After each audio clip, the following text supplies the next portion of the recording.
किसान भाइयों, यदि आपकी धान की फसल इस समय पर लगभग 20 से 40 दिन के आसपास की हो चुकी है और आपकी धान की फसल में फुटाव काफ़ी कम है, कल्ले नहीं निकल रहे हैं और इसके साथ साथ धान की जो फसल है उसकी ग्रोथ अच्छे से नहीं चल रही है और इसके साथ फसल में पीलापन बहुत ज़्यादा है और आपने अपने धान की फसल के अंदर बहुत सारे खादों का प्रयोग किया है, बहुत सारे फर्टिलाइज़र डाल चुके हैं, परंतु आपकी धान की फसल में फुटाव नहीं हो रहा है। तो किसान भाइयों, आज के इस वीडियो में मैं आपको ऐसी खादें बताऊंगा जिन्हें यदि आप सही तरीके से डाल देते हैं तो मैं आपको गारंटी देता हूं साथियों, आपकी जो धान की फसल है उसमें एक पौधे से लगभग 50 से 60 कली 10 से 12 दिन के अंदर अंदर निकल आएंगे और आपकी जो धान की फसल है वो लगभग 10-12 दिनों में कल्लों से भर जाएगी और आपकी धान की फसल में पीलापन हट जाएगा और आपकी जो फसल है साथियों उसकी ग्रोथ भी अच्छे से चलना स्टार्ट हो जाएगी। किसान भाइयों, तो इन सभी खादों के बारे में मैं आपको संपूर्ण जानकारी दूंगा कि आपको कौन कौन सी खादें लेनी है, कितनी मात्रा में लेनी है और किस प्रकार से लगानी है और लगाने के बाद में सिंचाई व्यवस्था किस प्रकार से करनी है, इन सभी के बारे में संपूर्ण जानकारी दूंगा। तो किसान भाइयों, कृषि मित्र चैनल पर आप सभी लोगों को स्वागत है। यदि चैनल पर वीडियो पसंद आए तो वीडियो को लाइक कीजिएगा, चैनल को सब्सक्राइब कीजिएगा साथियों। इसके साथ साथ दूसरे किसान मित्र वीडियो को शेयर भी कीजिएगा। इस चैनल के माध्यम से हम आपको प्रत्येक फसल के बारे में समय समय पर जानकारियाँ डालते रहते हैं, वीडियो अपलोड करते रहते हैं। तो आपसे एक छोटी सी अनुरोध रिक्वेस्ट है कि वीडियो को लाइक कीजिएगा, चैनल को सब्सक्राइब कर लीजिएगा और पास वाली जो घंटी साथियों उसे भी दबा लीजिएगा, ताकि हमारे आने वाले ऐसे ही वीडियोज़ जो हैं, खेती संबंधित वीडियोज़ जो हैं, आपको सबसे पहले साथियों मिलते रहें। किसान भाइयों, जब हम धान की फसल में बहुत सारी खाद डाल लेते हैं, फर्टिलाइज़र डाल लेते हैं, परंतु उसके बाद में हमारे धान की फसल ग्रोथ नहीं करती है, उसके अंदर कुछ ना कुछ कारण होते हैं किसान भाइयों। जैसे कि दोस्तों, आपकी जो धान की फसल है जिस खेत में लगी हुई है उस खेत के अंदर पानी नहीं रुकता होगा, अर्थात यदि आप पानी भरते हैं तो पानी जल्दी से सूख जाता होगा, तो इस कारण भी आपकी धान की फसल में ग्रोथ कम रहेगी, कल्ले कम रहेंगे, इसके साथ साथ फुटाव भी काफ़ी कम रहेगा किसान भाइयों। दूसरा, यदि आपका प्लॉट जो है रेतीला है, यानी कि उसके अंदर ज़्यादा रेत है, तो भी आपकी फसल पीली पड़ सकती है और उसके अंदर फुटाव और ग्रोथ कम हो सकता है। तीसरा किसान भाइयों, यदि आपके खेत में पानी ज़्यादा रहता है तो भी आपकी फसल में पीलापन आ सकता है, फसल गल सकती है और इसके साथ साथ फुटाव कल्ले कम रह सकते हैं। और चौथा किसान भाइयों, संतुलित मात्रा में सही समय पर खादों का प्रयोग न करना, अर्थात जिस समय पर फसल को आवश्यकता है उस समय पर आपने खादें न डाली हो।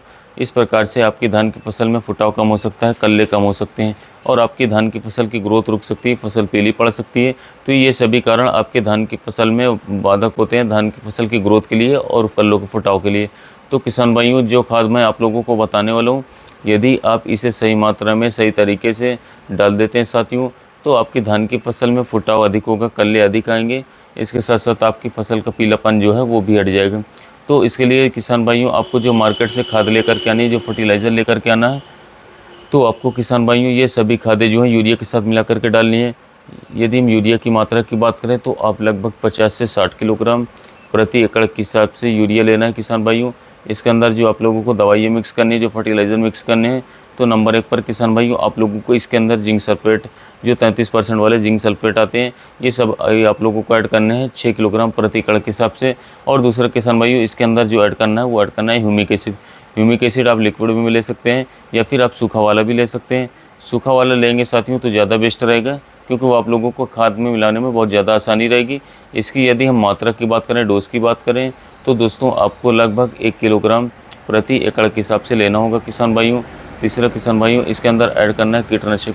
हो सकता है हमारे धान की फसल में दीमक हो, नीचे सुंडी लगी हो या फिर कोई अन्य प्रकार के कीट लगे हों, तो इसके लिए आप लोगों को जो थाइमेथॉक्सोम आता है 30% FS वाला साथियों, लाल कलर का आता है, ये आप लोगों को लेना है। इसकी यदि मात्रा की बात करें, डोज की बात करें, तो साथियों आपको लगभग 250 ml प्रति एकड़ लेना है किसान भाइयों।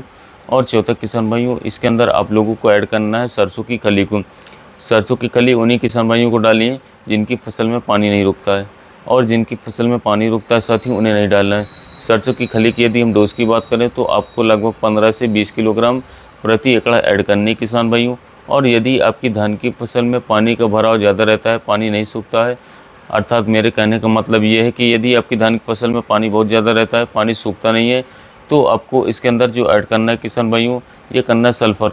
आपको सरसों की खली ऐड नहीं करनी है, सरसों की खली के स्थान पर आपको सल्फ़र ऐड करना है। सल्फ़र आपको 80% WDG वाला जो आता है, जो फंगिसाइड वाला आता है, ये आपको लेना है। इसकी यदि मात्रा की बात करें तो आपको लगभग 3 से 4 किलोग्राम प्रति एकड़ के हिसाब से ऐड करना है। इन सभी खादों को आपको मार्केट से लेकर के आना है। मार्केट से लाने के बाद में अच्छे से मिक्स करना है और मिक्स करने के बाद में साथियों आपको अपने धान की फसल में फेंक देना है या बिखेर देना है। किसान भाइयों, जिस समय पर आप धान की फसल में खाद को बिखेरें या फेंकें तो दोपहर के बाद फेंकें। यदि आप सुबह के समय फेंकेंगे तो हो सकती है उससे हमारे धान के पत्ते झुलस जाएंगे या जल जाएंगे। इससे आप विशेष ध्यान रखिएगा।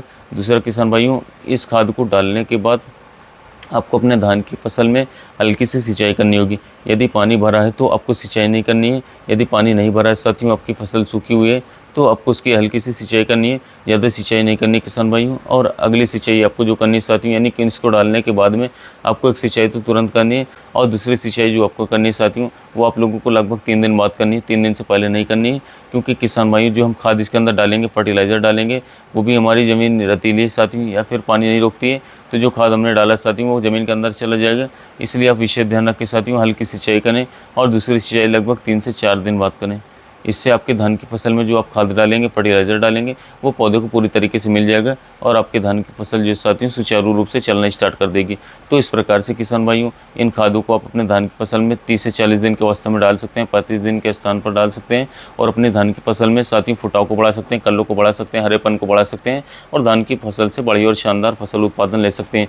यदि किसान भाइयों आपको वीडियो अच्छा लगा हो तो चैनल को सब्सक्राइब कीजिएगा, वीडियो को लाइक कीजिएगा और इसके साथ जो किसान भाई धान की खेती कर रहे हैं उन तक इस वीडियो को शेयर भी कीजिएगा। साथ ही मिलते हैं नए वीडियो में नए टॉपिक के साथ।